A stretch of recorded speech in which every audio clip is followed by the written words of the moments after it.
Hello?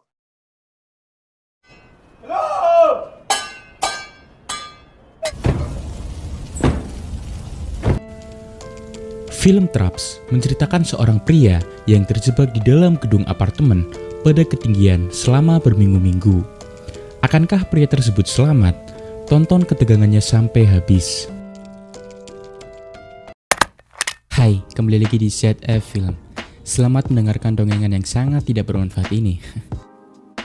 Tapi saya harap waktu Anda bermanfaat setelah menonton video ini. Saya akan mengingatkan kembali bahwa konten ini adalah full spoiler.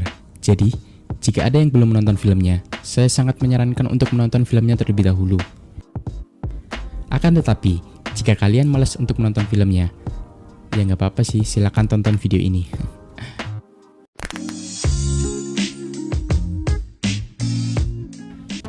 Jika belum subscribe, silakan subscribe di bawah ya guys, and silakan tonton sampai habis. Film dimulai dengan menampilkan seorang pria yang sedang berada di sebuah kantor. Pria tersebut bernama Sahur. Ia menyimpan sebuah rasa kepada salah satu pegawai kantor yang bernama Nuri. Pada suatu hari, Sahur berhasil mengajak Nuri untuk berkencan bersama. Namun ternyata Nuri telah dijodohkan oleh kedua orang tuanya dan akan menikah dalam 2 hari lagi. Akan tetapi, karena mereka sudah saling mencintai, akhirnya mereka berdua berencana untuk kawin lari saja. Pada keesokan harinya, Sahur mulai mencari kontrakan untuk mereka tinggali bersama. Banyak tempat yang Sahur temui, namun tidak ada yang sesuai dengan uang yang Sahur miliki. Ketika Sahur sedang bernegosiasi dengan salah satu pemilik kontrakan, ia bertemu dengan seorang pria misterius yang menawarkan kontrakan jauh di bawah harga pasaran. Sahur kemudian diajak ke sebuah gedung apartemen yang terlihat sangat sepi, dan gedung itu dijaga oleh seorang pria yang sudah berumur dengan pendengaran yang sudah kurang baik. Sesampainya di depan kamar, terlihat pintu apartemen itu sudah macet dan susah untuk dibuka. Menurut sebuah informasi, ruangan tersebut sudah kosong selama 2 tahun karena pemilik sebelumnya mengalami masalah dengan pajak. Setelah mensurvei dan dirasa cocok, Sahur akhirnya menerima apartemen tersebut. Setelah selesai berkemas, Sahur pamitan dengan teman satu kos-kosannya dan ia menuju ke kontrakan barunya pada malam itu juga. Pada keesokan harinya, ketika Sahur mengecek HP-nya, ternyata tidak terisi karena tidak tertancap dengan benar. Sembari menunggu baterai HP-nya penuh, Sahur bersiap menjemput Nuri untuk menunjukkan apartemen barunya itu.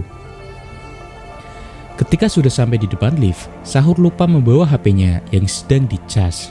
Ia pun kembali ke dalam untuk mengambil HP tersebut. Namun ia tak menyadari jika kuncinya masih tergantung di pintu. Angin yang bertiup kencang menyebabkan pintu apartemen menutup dan Sahur pun terkunci di dalamnya.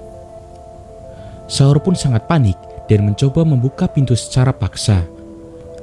Akan tetapi, usahanya tersebut tidak membuahkan hasil. Sahur kemudian berinisiatif untuk menghubungi tukang kunci. Namun saat akan memberikan alamatnya, HP-nya tiba-tiba saja lowbat. Sahur pun mencoba mengisi baterai ponselnya, namun hal tak terduga pun terjadi, di mana listrik di dalam gedung tersebut tiba-tiba saja mati. Sahur semakin panik, ia mencoba membuka pintu itu kembali dengan sebuah tang. Hal tersebut malahan membuat tangannya terluka karena tak sengaja terkena pukulan dari tang yang ia gunakan. Setelah itu, Sahur mencoba menjemur baterai HP-nya dan berharap akan terisi daya. Namun hal itu tidak berhasil. Sahur semakin panik dan mencoba berteriak sekencang-kencangnya dari atas gedung dan berharap ada seorang yang mendengarkannya. Sahur terus berteriak sampai menjelang malam. Ia pun kehilangan suaranya karena sudah berteriak seharian penuh. Dengan sisa snack dan air yang ia miliki, Ia pun dapat bertahan pada malam itu, meski ia tak tahu kapan dirinya dapat keluar dari dalam gedung tersebut.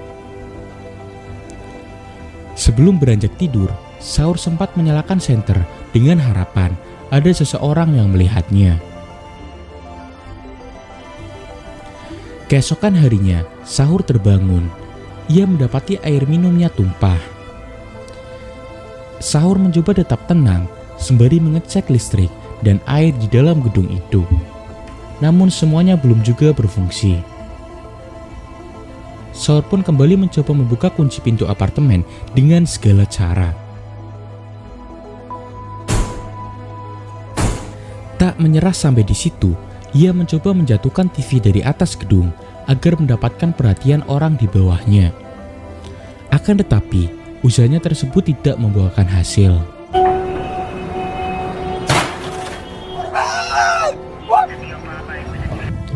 Sahur kembali berteriak meminta pertolongan dengan suara yang semakin menghilang akibat terlalu sering berteriak. Ketika sedang memakan sisa persediaan makanannya, Sahur melihat tumpukan kardus di atas lemari. Ia berinisiatif untuk menuliskan tanda SOS di kardus itu menggunakan pasta giginya. Sobekan kardus itu dilempar dari atas gedung dengan harapan akan ditemukan oleh orang lain.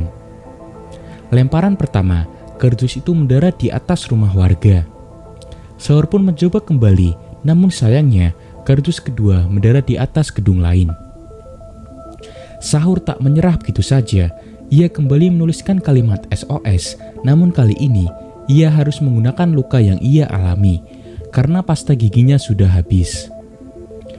Sobekan kardus itu dilemparkan kembali. Untungnya, kali ini mendarat tepat di depan rumah warga. Sahur sangat berharap jika kardus itu ditemukan oleh pemilik rumah. Ketika menjelang malam, sang pemilik rumah keluar untuk mengambil jemuran pakaiannya. Namun pemilik rumah tidak melihat kardus yang Sahur lempar. Ketika berjalan menuju dapur, Sahur melihat seekor tikus. Ia pun panik dan jatuh pingsan. Dan ternyata Sahur memiliki fobia terhadap tikus. Ketika terbangun dari pingsannya, Sahur mendengar suara air dari arah dapur. Namun ketika akan mengambil air tersebut, airnya malah mati.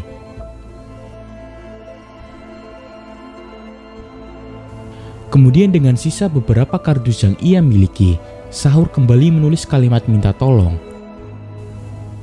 Beruntungnya, kardus itu jatuh tepat di samping pos jaga dan ditemukan oleh penjaganya. Namun sang penjaga tak yakin jika di apartemen tersebut ada yang menempati. Pada sore harinya, Sahur kembali melihat pemilik rumah sedang mengambil jemuran. Bermodal ketapel yang ia buat dari karet celananya, Sahur mencoba menembakkan batu ke arah genteng wanita tersebut dengan harapan akan mendapatkan perhatian. Namun hal itu sia-sia saja, karena pada keesokan harinya, Sahur yang kehausan membongkar sebuah saluran air yang ada untuk mencari air. Ketika menjelang malam, Sahur mencoba membuat tulisan help dari baju yang ia miliki. Pagi pun tiba. Seperti hari-hari sebelumnya, terlihat Sahur hanya bisa menunggu sambil memukul pagar dengan panci. Namun tiba-tiba saja, wanita itu menemukan kardus yang ditulis oleh Sahur. Wanita tersebut langsung bergegas ke gedung itu dan bertanya kepada sang penjaga apakah ada seorang di atas gedung. Namun sang penjaga mengatakan bahwa tidak ada seorang pun yang tinggal di sini. Wanita tersebut tak percaya dengan ucapan sang penjaga. Ia pun nekat naik ke atas gedung untuk mengeceknya. Sahur yang di dalam kamar langsung memukul pintu agar wanita itu mendengarnya. Akan tetapi, di tengah perjalanan, wanita itu tak yakin jika ada seorang di atas gedung seperti ini karena terlihat tak berpenghuni. Ia pun kembali turun dan pulang ke rumahnya. Sahur yang melihat wanita itu kembali pulang merasa sangat frustasi dan sangat sedih karena wanita itulah harapan satu-satunya.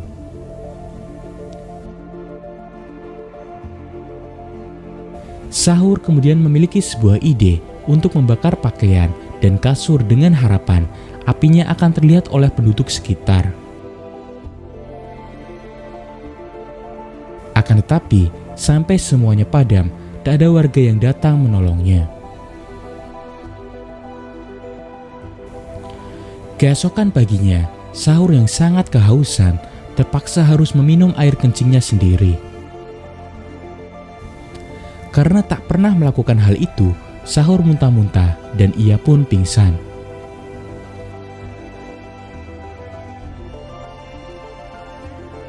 Ketika Sahur terbangun, hujan turun sangat lebat.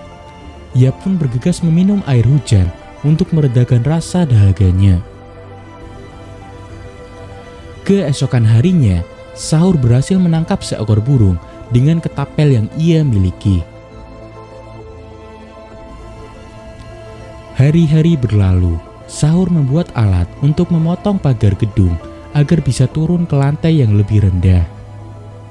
Sahur tak tahu apakah lantai di bawahnya terbuka atau tidak, namun ia tak punya pilihan lain selain mencobanya. Kemudian pada suatu hari, Sahur berhasil memotong pagar yang ia kikis sebelumnya.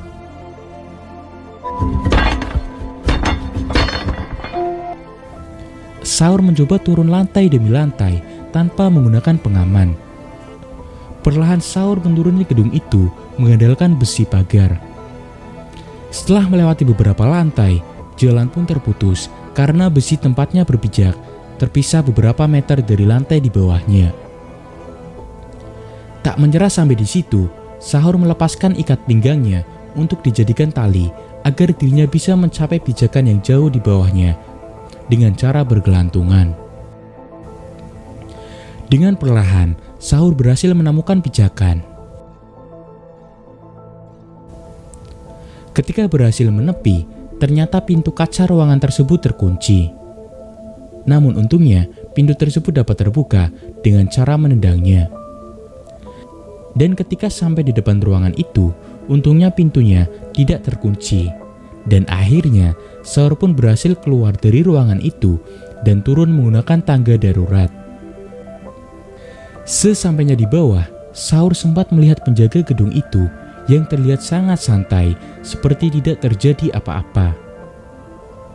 Setelah itu, Sahur beranjak pergi dari gedung itu dengan kondisi yang sangat lemas dan badan yang sudah sangat kurus dan kering.